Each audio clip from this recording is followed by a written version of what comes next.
Naku, US, Australia, Japan, India, pinagbantaan ang China. 4 na bansa sabay-sabay aatake sa China. Malaking gera to. Mula po ito kay Melvs Castle. Kung hindi ka pa po nakasubscribe sa akin channel, please subscribe para ma-update ka kapag naglalabas po tayo ng ganito reaction video. Like this video kung magugustuhan mo ating reaction video. Comment down below at syempre share this video. Simulan na natin to. Let's do this. Iyak na naman ang China sa balitang ito. Ito kasi ang unang pagkakataon na nagsama-sama ang Quad Nation para magsalita sa iligal na agresyon ng China over the West Philippine Sea. Ang Quad ay binubuo ng Amerika, Australia, Japan at India. Lahat ng yan kakampi ng Pilipinas pag sinakop ng China ang West Philippine Sea. Wala na talagang kawala o wala na talagang kakampi po talaga ang China po talaga dito. No? Lahat po talaga na halos sa bansa ay kaaway po ng China. At syempre po, todo suporta po yung mga bansang yan sa atin, no? Yung Quad na bansang yan tulad ng US, Australia, Japan at India. Sobrang solid at kudos po sa mga bansang to na walang tigil ang suporta po sa aming bansa, sa bansang Pilipinas. Hindi ka pa ba nakasubscribe sa aking channel? Dapat mag-subscribe ka na kasi road to 100k subscribers na ang ating channel. At kapag na-reach natin ang 100k subscribers, magkakaroon tayo ng cellphone giveaway. Kaya stay active, like our video, syempre share this video and always subscribe. Mag-iingat po kayo lahat. Maraming salamat. Back to the video. Malaking gulo ito. Dito binatigos ng Japanese Foreign Minister ang pananakot at pagbabanta ng China.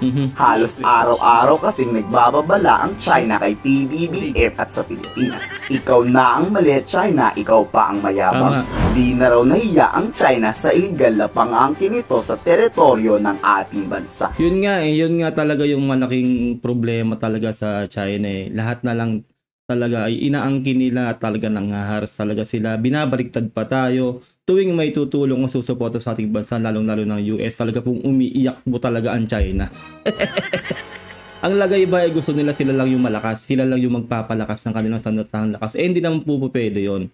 Hindi naman pa pwede mag-sitting pretty lang ang Pilipinas at mag-antay na lang tayo na bila na lang tayong sakupin at wala tayong improvement sa ating sandatahang lakas. Hindi po uubra yun dahil po ngayon talaga ay bumubuhos po talaga ang suporta ng US. Isipin nyo, no, napakalaking halaga, bilyong pesos po talaga ang halaga ng sinuporta po sa atin ng US. At ito pa po, no, Quad na mga bansa, US, Australia, Japan at India. Nagsama-sama po ang suporta nila sa atin talaga laban dyan sa China na yan. Dito kung may gagawin man ang China na makasira o makakapatay ng kapayapaan, aaksyon raw ang Quad Nation ng naaayon sa batas. We stand ready to respond quickly to emergencies in the region. The 4 countries have begun coordinating assistance. Japan, Australia, India, and the US worked together to provide assistance. This is an important initiative from the perspective of human dignity.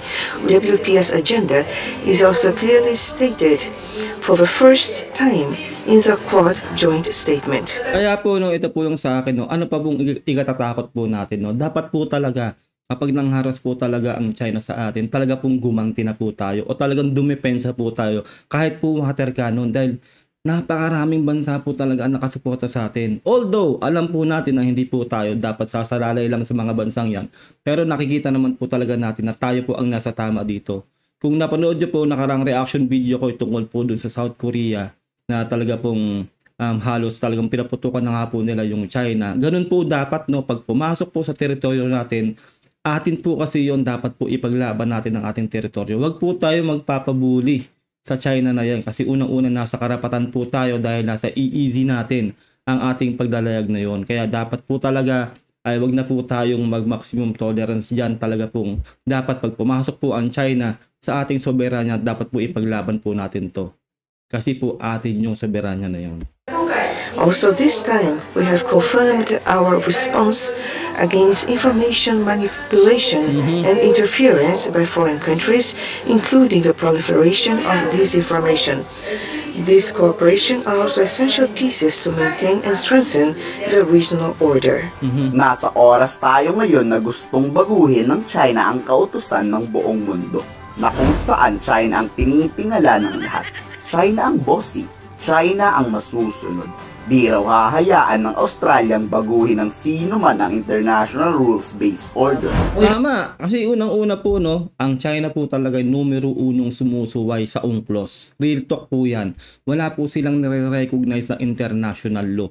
Gusto nila yung batas po nila ang masusunod sa buong mundo. Hindi naman po pwede yun. Kaya po talaga lahat po halos ng bansa, lalo po sa legal, sa international law, ay gigil na gigil din po talaga sa ginagawa po talaga ng China. Binamanipulate po kasi nila yung batas. Hindi po pwede yun, hindi uubra yun. Kaya po lagi ko pong sinasabi, kung magigihera man po ay makukuyog po talaga ang China at talagang hindi sila mananalo kasi wala po talaga silang legit na kakampi. Ng lahat, China ang bossy, China ang masusunod. Di raw hahayaan ng Australiang baguhin ng sino man ang international rules-based order. We live in a time where our world and our region is being reshaped. Conflict is risking lives and is costing lives, and long-standing rules are being bent and twisted or broken. Countries face coercive trade measures, unsustainable lending, political interference and disinformation. All of these encroach on the ability of every country to exercise its own agency, to contribute to regional balance and, most importantly, to determine its own destiny. For Australia, this Quad partnership is central to how we respond to the circumstances we face, and it is critical to how we influence the shaping of the region and the world in which we live. We want a peaceful, stable and prosperous region, a region where sovereignty is respected. Bantay sarado ng Quad Nation ang anumang galaw ng People's Liberation Army, China. Tipin nyo, napakalakas ng apat na bansang to at talaga pong gumagawa na po talaga sila ng hakbang para mapigilan po ang disinformation ng China. Kasi nga po, lagi ko pong sinasabi sa inyo, lahat po ng sinasabi po ng China ay hindi po akma sa kanilang ginagawa. At ang kanilang binabalita po sa kanilang mga mamamayan ay kabaliktaran po sa totoong nangyayari sa buong mundo. Kumbaga po, ang binabalita nila sa kanilang mga mamamayan, sila po ang inaapi, sila po ang pinoprovoke, pero po kabaliktaran po talaga yon sa alam ng buong mundo, international media. Sila po talaga ang gobyerno po talaga ng China ang gumagawa ng kabulastugan dyan sa West Philippine Sea. Kaya nga po kawawa po talaga ang mga ordinaryo mamamayan ng China kasi po binubulag po sila ng mga maling information ng kanilang gobyerno na alam po talaga nila sila po talaga yung inaargabyado lagi pero maling-mali po talaga. Wala po silang karapatang magreklamo doon. At alam nyo naman po pag komunistang bansa, hawak po talaga ng gobyerno nila lahat po sa kanila. Ang media, social media, lahat po. Hindi po sila pwedeng basta-basta magreklamo sa kanilang gobyerno. Ganun po kapag komunistang bansa. Sarado ng Quad Nation ang anumang galaw ng People's Liberation Army, China. Makakaasa raw ang anumang bansang kaalyado ng US at Quad. Nare-responde ang Quad sa banta ng pagkasira ng kapayapaan sa Indo-Pacific region. Dito mas papaigtingin ng Quad ang pagbabantay sa buong katubigan ng Indo-Pacific.